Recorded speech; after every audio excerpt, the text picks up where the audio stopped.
کر رہا تھا 22واں پارہ صراط الجنان پیج نمبر 143 اور یہ آیت نمبر ہے 26 سورہ سبا اس کی تفسیر میں. تو کیا کمال کے دو اللہ تبارک و تعالیٰ کے ناموں سے خوبصورت وظائف ملے، الفتاح اور العلیم. یہ یاد کر لیجیے. علامہ اسماعیل حقی رحمۃ اللہ تعالی فرماتے ہیں الفتاح، یہ اسم مبارک کا خاصہ یہ ہے کہ اس کی برکت سے مشکلات آسان ہو جاتی ہیں، دل روشن ہو جاتا ہے اور کامیابی کے اسباب حاصل ہو جاتے ہیں. نماز فجر کے بعد جس نے سینے پر ہاتھ رکھ کر 71 ٹائمز اس اسم کو یعنی یا فتاح یہ پڑھا تو اس کا دل پاک اور منور ہو جائے گا، اس کا کام آسان ہو جائے گا اور اس کی برکت سے رزق میں بھی وسعت ہوگی.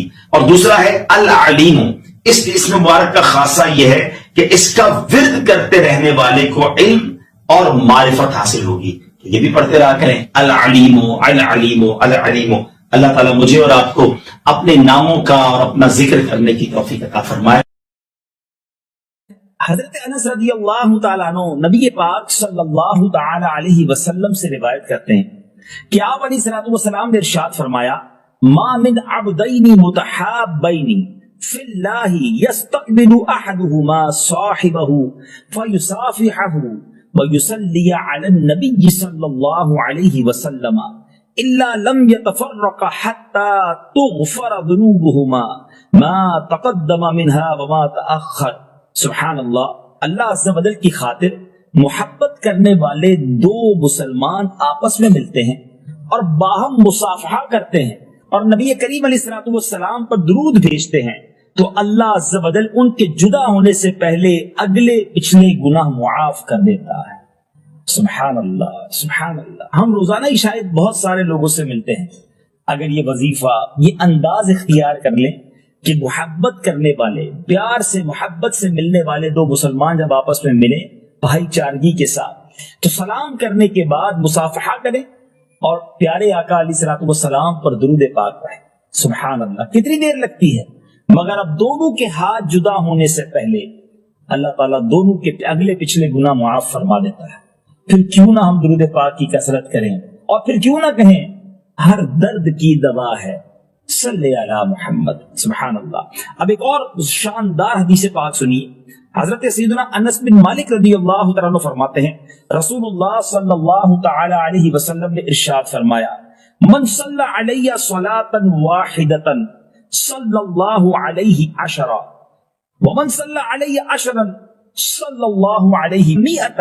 آقا علیہ الصلوۃ والسلام نے فرمایا جس نے مجھ پر ایک مرتبہ درود بھیجا اللہ عز و جل اس پر 10 مرتبہ رحمت نازل فرمائے گا اور جس نے مجھ پر 10 مرتبہ درود بھیجا اس پر اللہ عز و جل 100 مرتبہ رحمت نازل فرمائے گا. پھر آگے فرماتے میرے آقا ومن صلی علی مئۃ کتب اللہ بین عینیہ براءۃ من النفاق وبراءۃ من النار واسکنہ اللہ یوم القیامہ مع الشہداء. آقا فرماتے جس نے مجھ پر 100 مرتبہ درود پاک پڑھا، ایک درود پر 10 رحمتیں، 10 درود پر 100 رحمتیں، مگر 100 بار درود پاک پڑھنے والے کو انعام کیا فرمایا؟ جس نے مجھ پر 100 مرتبہ درود بھیجا اللہ عز و جل اس کی آنکھوں کے درمیان منافقت اور جہنم سے آزادی کا پروانہ لکھ دے گا اور قیامت کے دن اسے شہداء کے ساتھ اٹھائے گا. سبحان اللہ سبحان اللہ سبحان اللہ. ناظرین ذرا غور تو کیجئے کہ 100 مرتبہ درود پاک پڑھنے میں وقت ہی کتنا لگتا ہے. الصلاۃ والسلام علیک یا رسول اللہ. تصویر لیجئے، پڑھنا شروع کیجئے، شاید 10 منٹ میں آپ پڑھ لیں گے. صلی اللہ تعالی علی محمد صلی اللہ علیہ وسلم 10-12 منٹ میں 100 کا عدد پورا ہو جاتا ہے. انعام کیا ہے؟ دونوں آنکھوں کے درمیان یہ لکھ دیا جائے گا کہ یہ بندہ منافقت اور دوزخ کی آگ سے بنی ہے. یہ بندہ جو ہے یہ اس کے بارے میں فرمایا کہ یہ اس کو اللہ تعالیٰ قیامت کے دن شہداء کے ساتھ اٹھائے گا. کیوں نہ درود پاک پڑھیں گے، دنیا میں بھی کام آنے والا ہے. پچھلی حدیث میں ہم نے سنا کہ اس بندے کے اگلے ہاتھ ملائیں تو اگلے پچھلے گناہ معاف ہو جائیں اگر درود پاک پڑھ لیں مصافحہ سلام کرنے کے بعد. اور دوسری حدیث ہم سن رہے ہیں کہ جہنم سے آزادی، منافقت سے براءت اور شہیدوں کے ساتھ قیامت کے دن اٹھنا نصیب ہوگا. کتنے بڑے بڑے انعام ہیں، ہم سنتے جا رہے ہیں اور ایمان تازہ ہوتا چلا جا رہا ہے. سبحان اللہ. بی بی عائشہ صدیقہ رضی اللہ تعالیٰ عنہ سے مروی ہے کہ نبی پاک علیہ الصلوۃ والسلام نے ارشاد فرمایا جب کوئی بندہ مجھ پر درود پڑھتا تو فرشتہ اس درود کو لے کر اوپر جاتا ہے اور اللہ عز و جل کی بارگاہ میں پہنچاتا ہے. اللہ عز و جل فرماتا ہے اس درود پاک کو میرے بندے کی قبر میں لے جاؤ. یہ درود اپنے پڑھنے والے کے لیے استغفار کرتا رہے گا اور اس بندہ خاص کی آنکھیں اسے دیکھ کر ٹھنڈی ہوتی رہیں گی. سبحان اللہ. قبر میں بھی کام آئے گا. دنیا میں پڑھا ہوا درود قبر میں راحت کا باعث بنے گا. ایک ایسا غلام کہ جس نے نبی پاک کو تلاش کیا تو کس اسٹرگل کے ساتھ تلاش کیا. آقا علیہ الصلوۃ والسلام کی تلاش میں کس طرح وہ مارے پھرتے رہے اور جذبہ کیسا تھا کہ اپنے آپ کو بھی بیچ دیا.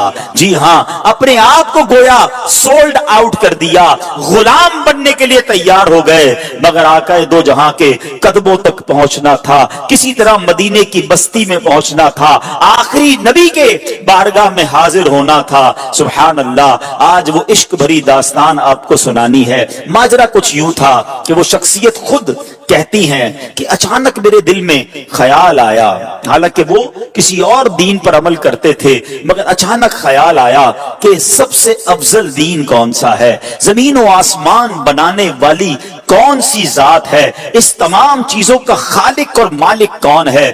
وہ کہتے ہیں کہ میں اس زمانے میں ایک راہب تھے، میں تلاش کر کے ان کے پاس پہنچا اور ان سے کہا کہ ذرا یہ تو بتائیے اس پوری دنیا میں سب سے افضل دین کون سا ہے. تو وہ راہب کو کہتے ہیں کہ تجھے یہ اچانک بات کہاں سے سوچ گئی؟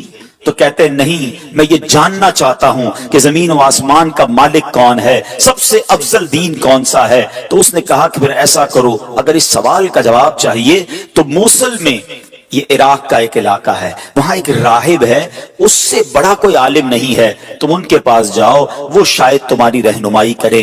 ٹریول کر کے وہ کہتے میں ان کے پاس پہنچا، ان کے پاس میں رہا اور ان کے ساتھ میں عبادت کرنے لگا. وہ دن کو روزہ رکھتے تھے، رات کو عبادت کرتے تھے، میں بھی بالکل انہی کی طرح عمل کرنے لگ گیا. 3 سال ان کے پاس ٹھہرا رہا. اب ان کے وصال کا وقت قریب آ گیا. میں نے کہا آپ تو دنیا سے جا رہے ہیں، مجھے بتائیں اب میں کدھر جاؤں؟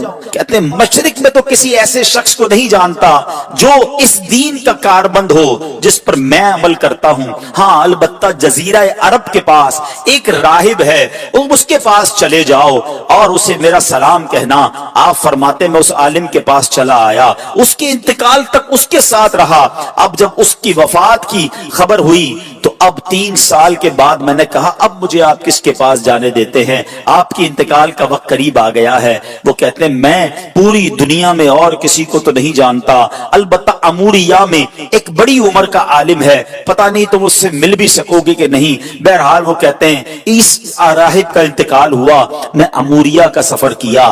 حق کی تلاش ہے، دین حق کی تلاش ہے، خالق و مالک کی تلاش ہے. ایک شہر سے دوسرے شہر کا سفر ہے. اب وہ اموریا پہنچتے ہیں، وہاں بھی کچھ عرصہ رہا.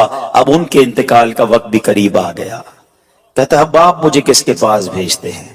وہ کہتے ہیں اب دنیا میں میرے علم کے مطابق کوئی ایسا عالم نہیں جو حق پر ہو، البتہ ایک زمانہ قریب آتا جا رہا ہے جب حضرت ابراہیم علیہ السلام کی آل میں ایک شخص پیدا ہوگا. کئی 100 سال باقی ہیں، تم اس کو نہیں پا سکو گے، لیکن دیکھو اس کے علاوہ کسی اور کے پاس مت جانا. اگر تم وہ زمانہ پالو تو پھر تم ان کو ضرور ان کا ساتھ دینا، وہ حق پر ہوں گے. اور سنو اس شخصیت کی نشانی یہ ہے، انہی کی قوم کے لوگ انہیں ساحر کہیں گے، معاذ اللہ جادوگر کہیں گے، مجنون کہیں گے، کاہن کہیں گے. اور دیکھو ان کی ایک نشانی اور ہے، ہدیہ دو گے نا تو تناول کر لیں گے، صدقہ دو گے تو وہ اس میں سے کچھ نہیں کھائیں گے. اور سنو ان کے دونوں کاندھوں کے درمیان، دونوں شانوں کے درمیان مہر نبوت بھی جگمگا رہی ہوگی. میرے آقا کی بھی کیا شان ہے، ابھی دنیا میں ظاہری آئے نہیں ہے، زمانہ پہلے ہی دیوانہ ہے. شاعر کہتا نا ایک میں ہی نہیں ان پر قربان زمانہ ہے جو رب دو عالم کا محبوب یگانہ ہے. آقا کا پتہ بتا دیا مگر کب آئیں گے کدھر آئیں گے کہتے کچھ پتا نہ تھا. اب وہ شخصیت کہتے ہیں کہ میں انتظار کرتا رہا. آخر ایک بستی کی طرف ایک قافلہ جا رہا ہے. عرب کی ایک وادی ہے, کھجوروں کی وادی ہے. یاد رہے ابھی لفظ مدینہ اس شہر کو مدینہ کہا نہیں جاتا تھا, اس کے پہلے کئی اور نام تھے. کہتے ایک قافلہ جا رہا تھا. میں نے ان سے پوچھا تم لوگ کون ہو؟ وہ کہنے لگے ہم اس بستی کی طرف جا رہے ہیں جس بستی کا اشارہ اس راہب نے دیا تھا. آسان لفظوں میں سمجھ لو وہ قافلہ مدینے کو جا رہا تھا. کہتے ہیں کہ ہم وہاں تجارت کرنے کے لیے جا رہے ہیں. ہم وہاں تجارت کرتے تھے لیکن وہاں آل ابراہیم میں سے ایک شخص پیدا ہوا ہے. اس کی قوم اس کے قتل کے در پہ ہے جس کی وجہ سے وہ ہجرت کر کے ہمارے شہر میں آ گیا ہے. ہمیں ڈر ہے کہ کہیں وہ ہماری تجارت کو روک نہ دے. اب سنو مدینے پر اس کو کنٹرول حاصل ہو گیا ہے. معاذ اللہ وہ قافلے والے نبی پاک علیہ السلام کے خلاف باتیں کر رہے تھے مگر اس عاشق رسول کے دل کی دھڑکن تیز ہونے لگ گئی. ارے یہ تو وہی نشانی ہے. مدینے میں آل ابراہیم سے ایک شخص آ گیا ہے, قوم جو ہے اس کے خلاف ہے. کہ اچھا یہ تو بتاؤ یہ ان کی قوم ان کے بارے میں کیا کہتی ہے؟ وہ تاجر کہتے ہیں ان کی قوم انہیں کاہن کہتی ہے, ساحر کہتی ہے, مجنون کہتی ہے. اللہ اکبر. اب یہ دیوانہ سمجھ گیا میری منزل مدینے میں ہے, یہ قافلہ جدھر جا رہا ہے مجھے ادھر ہی پہنچنا ہے. کہتے ہیں ان تاجروں کو ایسا کرو مجھے ساتھ لے جاؤ. کہتے پیسے ہیں تمہارے پاس؟ کہتے کوئی پیسہ نہیں. ارے بغیر پیسے کے سفر کیسے ہوگا؟ کوئی تو عوض دے دو, کوئی تو مال دے دو. کہتے میرے پاس کچھ نہیں مگر عرصہ ہو گیا ہے اس شخصیت کے انتظار میں, زندگی بیت گئی ہے, مجھے کسی طرح مدینے پہنچا دو, مجھے کسی طرح ان کے پاس پہنچا دو. کہا اچھا اتنی طرف ہے چلو ہمارے سردار کے پاس. قافلے کے سردار کے پاس لایا گیا. سردار کہتا ہے پیسے ہیں؟ کہ پیسے نہیں, زیادہ راہ ہے. زیادہ راہ نہیں. ارے کچھ تو دینا پڑے گا. میرے پاس اور تو کچھ نہیں ہے, ایسا کرو مجھے ہی خرید لو, مجھے غلام بنا لو, تمہاری خدمت کرتا رہوں گا, کسی طرح مدینے لے جاؤ. سنو میرے پیارے اسلامی بھائیوں, صدیوں پرانی داستان ہے. ایک دیوانہ آقا کی یاد میں تڑپ رہا ہے, انہیں دنیا کے کونے کونے میں تلاش کر رہا ہے. اب تاجر کہتے چلو تمہیں غلام بناتے ہیں. ایک بار نہیں, دو بار نہیں, بتایا جاتا ہے شہر مدینہ تک پہنچتے پہنچتے یہ دیوانہ 10 بار بکتا گیا. غلام مصطفیٰ بن کر میں بک جاؤں مدینے میں, محمد نام پر سودا سرے بازار ہو جائے, بے دام ہی بک جائیے بازار نبی میں, اس شان کے سودے میں خسارے نہیں ہوتے. یہ غلام بن کر بکتے رہے. بالآخر 10 بار بکنے کے بعد یہ دیوانہ مدینے تو پہنچ گیا مگر راستہ نہیں پتا جانا کدھر ہے. اچھا یہ جو شخصیت ہے نا ان کی زبان بھی عربی نہیں تھی, کوئی اس پورے شہر میں ان کی زبان جانتا ہی نہیں تھا. یہ فارسی بولتے تھے, مدینے میں سارے لوگ عربی بولتے تھے. کس سے راستہ پوچھتے, کس سے معلومات لیتے, جانا کدھر ہے نام پتا نہیں ہے. اب غلام تھے, اس نے مدینہ پاک میں کھجوروں کے باغ میں لگا دیا کہ اب تمہارا کام کھجوریں توڑنی ہیں. کہتے میں کھجوریں توڑتا تھا, میں محنت مزدوری کرتا تھا, میں نے پیٹھ پر اتنا بوجھ اٹھایا کہ میرا سینہ جو ہے اور پیٹ جو ہے وہ پیٹ کی طرف چلا گیا. بس مزدور بنا ہوا تھا, انتظار تھا نبی آخر الزمان کا, کبھی تو دیدار ہوگا, کبھی تو ان کا جلوہ دیکھوں گا, کبھی تو ان کی غلامی اختیار کروں گا. مگر لوگ قریب سے گزرتے تھے, میری زبان ہی کوئی نہیں سمجھتا تھا. کہتے اب ایک دن ایک بوڑھی خاتون آئی, میں نے اس سے بات کی, وہ میری بات سمجھ گئی اور اس نے کہا کہ میں نے اس سے عرض کی کہ ماں جی مجھے بتا دو وہ شخصیت کہاں ہے جو نیا دین لے کر آئے ہیں, جو حضرت ابراہیم کی اولاد میں سے ہیں, جو اللہ وحدہ لا شریک کی طرف بلاتے ہیں, مجھے ان کا پتہ بتا دو. اب وہ کہتی ہیں کہ صبح سویرے نماز فجر کے بعد دن کے ابتدائی حصے میں وہ قریب سے گزریں گے. اللہ اکبر. اس دیوانے کی رات کیسے بسر ہوئی ہوگی, وہ رات کیسے گزری ہوگی. ساری رات دل کی دھڑکن تیز چلتی رہی کہ اب نبی پاک علیہ الصلوۃ والسلام کا دیدار ہوگا. شب ہجر کی سختیاں کوئی اس سے سے جا کر پوچھے تیری راہ تکتے تکتے جسے صبح ہو گئی ہے، ساری رات جلوے جانا کا تصور ہے، کیسی شخصیت ہوگی، چہرہ کیسا ہوگا، مسکراہٹ کیسی ہوگی، اللہ کے حبیب دکھتے کیسے ہوں گے، میں ان کا غلام بنوں گا، کیا مجھے قبول بھی فرمائیں گے کہ نہیں۔ وہ رات گزر گئی اور جب صبح ہوتی ہے تو پیارے آقا علیہ الصلوۃ والسلام قریب سے گزرتے ہیں، فوراً کھجوروں کا ایک چھوٹا سا حصہ لے کر آقا کی بارگاہ میں جاتے ہیں، کہتے ہیں حضور آپ کے لیے تحفہ لایا ہوں۔ ارشاد ہوا بتاؤ کیا یہ صدقہ ہے؟ کہتے ہیں جی حضور صدقہ ہے۔ آقا نے صحابہ سے کہا آپ سب کھا لیں، نبی پاک نے تناول نہیں فرمایا۔ پہلی نشانی کنفرم ہو گئی۔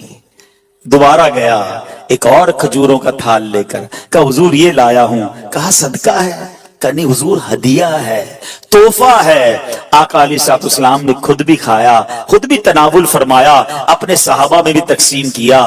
دوسری نشانی پوری ہو گئی۔ اب دل بیتاب ہے کہ مہر نبوت دیکھنی ہے۔ راہب نے بتایا تھا کہ دونوں کاندھوں کے درمیان ایک بڑی خوبصورت سی مہر نبوت، حدیث کی کتابوں میں لکھا ہے کبوتر کے انڈے کی طرح نبی پاک کی پیٹھ مبارک پر دونوں شانوں کے درمیان مہر نبوت تھی۔ اب آقا علیہ الصلوۃ والسلام دو چادریں پہنا کرتے تھے، چادر پہنی ہوئی ہے، اور وہ شخصیت کہتے کبھی میں دائیں جا کر دیکھنے کی کوشش کرتا، چادر تھی اس لیے دیکھ نہیں پاتا تھا۔ اللہ اکبر، نبی پاک میری طرف دیکھ کر مسکرائے۔ آقا نے سمجھ لیا کہ میں کیا دیکھنا چاہتا ہوں۔ نبی پاک نے اپنی مبارک چادر اتاری، کہا جو ڈھونڈ رہے ہو، جو دیکھنا چاہتے ہو آؤ دیکھ لو۔ وہ دیوانہ کہتا ہے میں دوڑتا ہوا گیا، مہر نبوت دیکھی اور نبی پاک کی پیٹھ سے لپٹ گیا، چومنے لگ گیا کہ حضور آپ کی تلاش میں مارا پھر رہا ہوں، بہت عرصہ ہو گیا ہے حضور، بہت دیر سے آپ کو تلاش کر رہا ہوں، آقا اب آپ کے قدموں میں آ گیا ہوں، اپنی غلامی میں قبول فرما لیجئے۔ اللہ اکبر، نبی پاک علیہ الصلوۃ والسلام نے انہیں اپنی غلامی میں قبول فرمایا، کلمہ پڑھ کر دامن مصطفیٰ سے وابستہ ہو گئے۔ سنو وہ کون تھے جو اتنی تلاش کے بعد پہنچے، جو اتنے عرصے کے بعد نبی پاک کے قدموں میں پہنچے؟ وہ کوئی اور نہیں، وہ حضرت سلمان فارسی رضی اللہ تعالیٰ عنہ ہے۔ صحابہ کرام میں سب سے بڑی عمر آپ نے پائی، ایک روایت کے مطابق 250 سال آپ کی جو ہے وہ عمر مبارک تھی، اور بڑی تلاش کے بعد نبی پاک کے پاس پہنچے۔ اب سنو، اب نبی پاک کو جب پوری داستان سنائی کہ آقا کیسے پہنچا ہوں، گر پڑ کے پہنچا ہوں حضور، غلام بن گیا ہوں، بک گیا ہوں آپ تک پہنچتے پہنچتے، مگر میرے آقا تو کریم ہے نا، تم اس کے مددگار ہو، تو اس کے طرفدار جو تم کو نکمے سے نکما نظر آئے، لگاتے ہو اس کو بھی سینے سے آقا جو ہوتا نہیں منہ لگانے کے قابل۔ آقا فرماتے میں تمہیں خریدوں گا، جاؤ اپنے آقا سے پوچھ کر آؤ کیا ڈیمانڈ کرتا ہے، تمہیں آزاد کرنے کی قیمت کیا ہے۔ اب وہ کیا کہتا ہے، 300 درخت کھجوروں کے لگائے، پھلدار درخت، اور 40 اوقیہ سونا، یہ ملے گا تو تمہیں آزاد کروں گا۔ یہ بہت بڑی قیمت ہے، اور یاد رہے کھجور کا درخت فوراً لگاتے ہی پھل نہیں دیتا، بعض اوقات 3 سال، بعض اوقات 5 سال میں پھل دیتا ہے۔ اللہ اکبر، نبی پاک علیہ الصلوۃ والسلام نے فرمایا کہ اب میں خود اپنے ہاتھوں سے پودے لگاؤں گا۔ نبی پاک بھی جاتے ہیں، صحابہ بھی جاتے ہیں، پودے لگائے جاتے ہیں، آقا اپنے ہاتھوں سے پانی ڈالتے ہیں۔ میرے آقا کی شان دیکھو، پانی ڈالتے ہیں اور درخت بڑا ہونا شروع ہو جاتا ہے، کچھ ہی دنوں میں وہ درخت پھلدار ہو جاتا ہے، پورے مدینے میں شور مچ جاتا ہے کہ جناب یہ کیسا شان والا غلام ہے جس کے لیے کھجور کے درخت بھی بڑے ہو گئے۔ نبی پاک نے سونا بھی عطا فرمایا، گویا پیارے آقا علیہ الصلوۃ والسلام نے اپنے عاشق کی قیمت خود ادا کی۔ وہ کہتے ہیں نا جب تک بکے نہ تھے کوئی پوچھتا نہ تھا، تم نے خرید کر مجھے انمول کر دیا۔ میرے آقا نے یہ باغ اپنے ہاتھوں سے لگایا، الحمدللہ 1980-85 تک جو لوگ مدینہ منورہ جاتے رہے نا، انہوں نے اپنی آنکھوں سے وہ باغ دیکھا کہ جسے سلمان فارسی رضی اللہ عنہ کا باغ کہا جاتا تھا. وہ پودے، وہ درخت آج سے 20-25 سال پہلے بھی موجود تھے جو عاشقان رسول اپنی آنکھوں سے دیکھتے تھے. جس طرح قربانی سے اس کے ساتھ حق کی تلاش کی، رب کریم ہمیں بھی اپنے دین کی خاطر قربانیاں دینے کی توفیق عطا فرمائے.